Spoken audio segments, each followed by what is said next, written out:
She heard a knock at 2 a.m., then everything changed. It was the kind of night that made silence feel alive. The kind of silence that listens back. Rain fell in steady sheets against the old windows of Raven Street 23. And somewhere in the distance, a dog barked once, then went quiet. Clara lay awake, staring at the ceiling. She hadn't slept properly in months. Not since she moved into the house her aunt had left her after she died. The house was big. Too big for one person. And even in the daytime, it never felt entirely hers. There was always that feeling, like someone else still lived there, unseen, breathing just behind the walls. The knock at 2:03 a.m., the sound came. A single, deliberate knock. Not the kind of noise you mistake for wind or pipes. It was a slow, human sound, 3 solid knocks on her front door. Clara froze. The kind of fear that doesn't startle, it sinks. She looked at the glowing digits of the alarm clock, 2:03.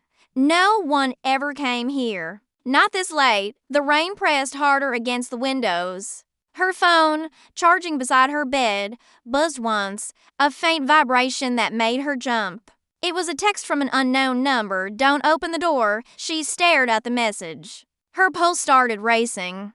Another knock, louder this time. Then silence. She got up, her feet cold against the wooden floor. She grabbed the flashlight from her nightstand, its beam slicing through the dark as she moved down the hall. Every step creaked louder than she remembered.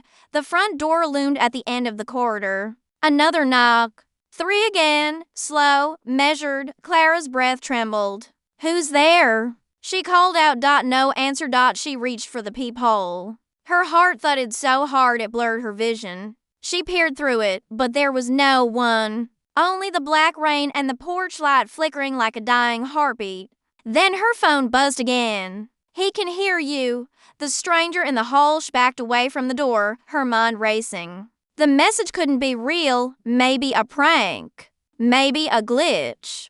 But then she noticed something else. A faint reflection in the glass cabinet across the hallway. Someone was standing behind her. She spun around, flashlight shaking in her hand, but there was nothing there. Just the empty hall, the faint hum of electricity, and the sound of the storm pressing in from outside. Her throat went dry, then footsteps. Slow, deliberate, moving upstairs. She should have run. But curiosity pulled her forward, like a hook inside her chest. She climbed the staircase, each creak sounding like a countdown. The sound came from the guest room, the one she hadn't entered since moving in. The door was half open. When she pushed it, the hinges screamed softly. Inside, the air was colder. The curtains fluttered even though the window was shut. On the floor, there was a small music box, open and turning, though no one had wound it. The tiny ballerina spun, her cracked porcelain face smiling faintly. Clara whispered, "Who's there?"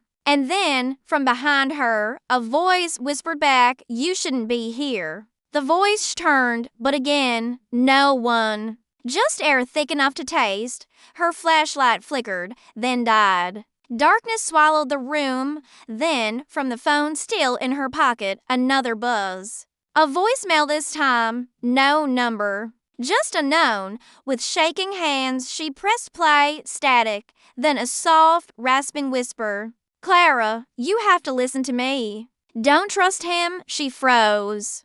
It was her aunt's voice. Her aunt, who had died 3 months ago.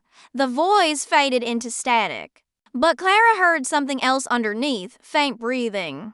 Not from the recording. From behind her. She turned and saw the mirror across the room. There was her reflection, but it wasn't matching her movements. Her reflection was smiling. The mirror. Clara stepped closer to the mirror. The air around it shimmered, as though it was colder on the other side. Her reflection tilted its head, then lifted its hand, slow, graceful, and pressed its palm against the glass, without thinking.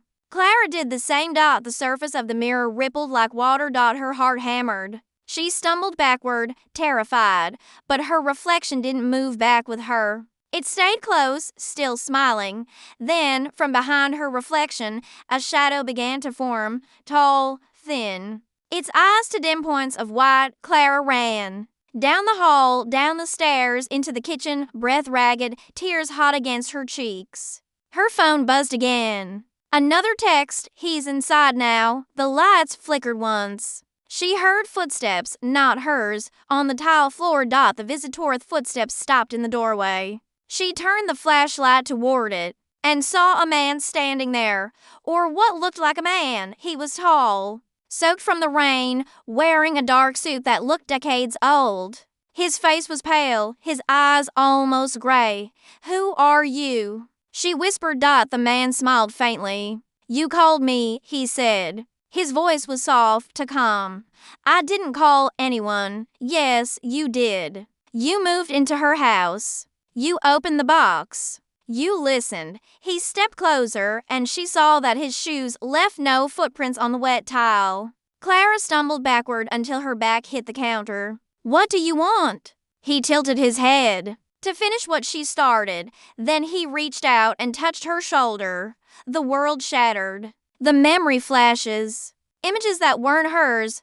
A woman, her aunt, standing in this same kitchen years ago, holding the music box, whispering to someone unseen. A voice like static answering her. "One day, she'll come. And she'll knock," Clara gasped. Her chest burned. The man's voice echoed in her head. The box was never hers to open. It was a door. You opened it again. The floor felt like it was tilting. The house groaned, wood cracking, walls breathing. She heard knocking again. Not from the front door, from inside the walls.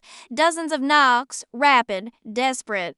The man turned toward the sound, then smiled. "They're awake now," Clara screamed and ran. The escape hatch sprinted to the front door, fumbling with the locks. Her hands shook so badly she could barely turn the key.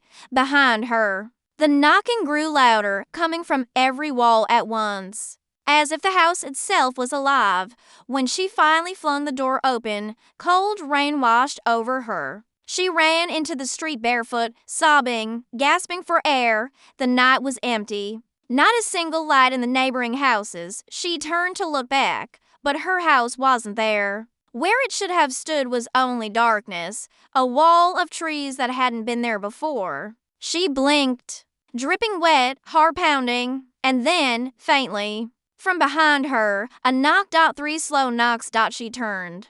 The sound came from a single wooden door standing by itself in the street. No walls, no frame. Just the door, upright in the rain. Her phone buzzed again. "Don't open it," the other side, but Clara had stopped listening to fear. Something inside her, curiosity, defiance, madness, pushed her closer. She reached out, her hand trembling, and touched the doorknob. Cold, almost pulsing. Like a heartbeat, she turned it slowly. The door opened onto her own living room, her couch, her lamp, the same rain tapping against the same window. Only she was already there. Her reflection, or another her, sat on the couch, reading a book. Peaceful, the other Clara looked up and smiled. "You shouldn't have opened it." The door slammed shut behind her. The next knock, no one ever saw Clara again, but the house at Raven Street 23 didn't stay empty. A year later, a new couple moved in, young, hopeful, charmed by the old Victorian charm. On their second night, as the clock hit to 03 a.m., they woke to the sound of 3 soft knocks at the door. The husband checked the peephole. No one there, but on the porch, soaked in the rain, lay a music box. When he opened it, the ballerina began to spin. Inside the lid, written in smeared ink, were 4 words: "Don't open the door. The end."